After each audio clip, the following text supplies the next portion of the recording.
The decree was meant to humiliate him, not doom them all. That was what made the applause so deadly. Queen Althene stood from the throne and pointed a jeweled finger at the human undercourt lights. Captain Nathan Vale, advisor without title, veteran without pedigree. The outsider who had spent 6 months offending nobles by asking why decorative guards, outnumbered engineers, and why 3 rival houses controlled the same reactor keys. "You are banished from my court," she declared. "Leave the palace before sunset. Return without leave, and you will be taken in chains." Silk rustled, goblets lifted, and relieved smiles spread through the chamber. Because Nathan had become a problem they could solve with ceremony. He had mocked parade routes, questioned tribute manifests, and told the queen that a palace built to impress was usually a palace built to burn. Nathan bowed once. "As you command, your majesty," he said, then walked out beneath satisfied eyes, and not one of them noticed that he never looked surprised. Some mistakes arrived dressed like triumph. Dusk found the human beyond the outer gates, and the court feeling wise again. The evening reception resumed. Nobles toasted stability, mocked Terran's suspicion, and praised the queen for removing a man to course for civilized service. One duke laughed that humans were valuable only until they forgot their place. Another said the foreigner had seen conspiracies in plumbing. Althene let them speak, but certainty would not settle inside her. Nathan had not argued, had not begged, had not offered a prophecy, he had simply left. And men who loved power never left that easily. Twice her gaze drifted toward the doors, as if expecting him to return and say what he always said after every briefing. "Check the second layer. No one attacks where the first layer is looking." The memory irritated her, so she drank, listened, and ignored the storm over the capital when the honest man leaves. The liars mistake the silence for safety. The first explosion came from beneath the ballroom.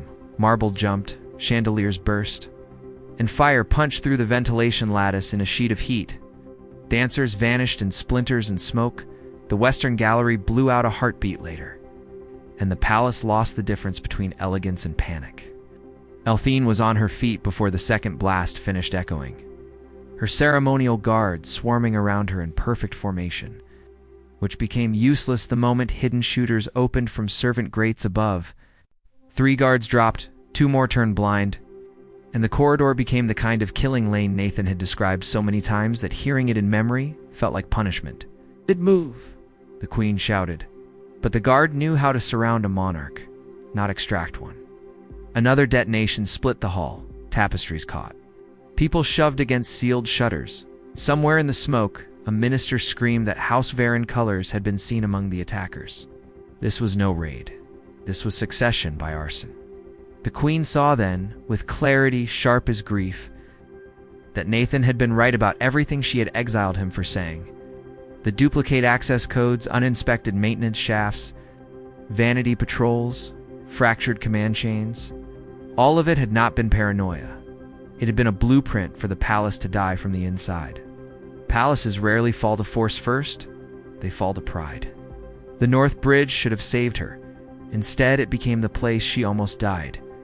Emergency shutters jammed halfway, refugees crushed against one another, and men in servant gray came through the smoke with close blades and purpose. Her captain met them and fell with his throat open. Another guard took a round through the chest before he could pull her back. The bridge narrowed into chaos, screams firelight. Polished armor becoming obstacles rather than protection, then the power cut entirely. And for one impossible second, there was only darkness and flame glow. Then a sharp beam sliced through the black. Steady, deliberate, human, down, a voice snapped. Nathan Vale stepped out of the smoke wearing a responder mask and carrying a maintenance carbine. Behind him came not soldiers, but kitchen workers, janitors, archive clerks, and to mechanics with smoke hoods and pry bars. A rescue team assembled from the people the court never saw unless floors needed cleaning. Nathan fired once, cut the jammed shutter release, shoved the queen behind a collapsed support, and started giving orders so fast the corridor itself seemed to obey. "You 3, wet those drapes. Use them on the flames. You 2. Drag the wounded clear, Majesty." Unless you intend to die decorative, move, no one argued. Because competence outranks protocol in a burning building. He led them through laundry shafts, coolant tunnels, and archive ladders the Royal Guard did not know existed. Every path one he had requested to inspect and been mocked for learning. Twice, he doubled back for trapped children. Once he vented a smoke chamber by blowing a maintenance lock, and when Varen mercenaries intercepted them near the solar well, Nathan turned a fountain line into a steam cloud, crossed through it, and dropped 3 armed men before the rest understood the banished human had come back using Palace itself as his weapon. The court had called him dangerous when he spoke. They learned how much more dangerous he was when he acted. They reached the roof just before midnight, towers burning below them. Traitor signals flickering and dying as loyal units regrouped. Queen Althene stood ash-streaked, crownless, breathing hard enough to feel mortal, while Nathan checked evac routes on a cracked slate. "You disobeyed my order," she said. Because it was the smallest truth available, Nathan looked at her once. "I obeyed the important part, protecting the realm. You just happened to banish the person doing that." Below them, the Hall of Mirrors folded inward in a roar of heat, and Althene watched her court vanish into flame. Not because the enemy had been unstoppable, but because the people she trusted had preferred appearance to preparation. "Why'd you come back?" she asked. Nathan answered, without drama. "Because fire does not care who won the argument, and because, despite your court, your realm is still worth saving. By dawn, the coup was broken. House Varen was ash and chains, and the story racing through the capital was becoming legend. The queen banished the human from court. By nightfall, the court was on fire. And the only reason there was still a queen left to rule by morning was that the man she cast out came back anyway.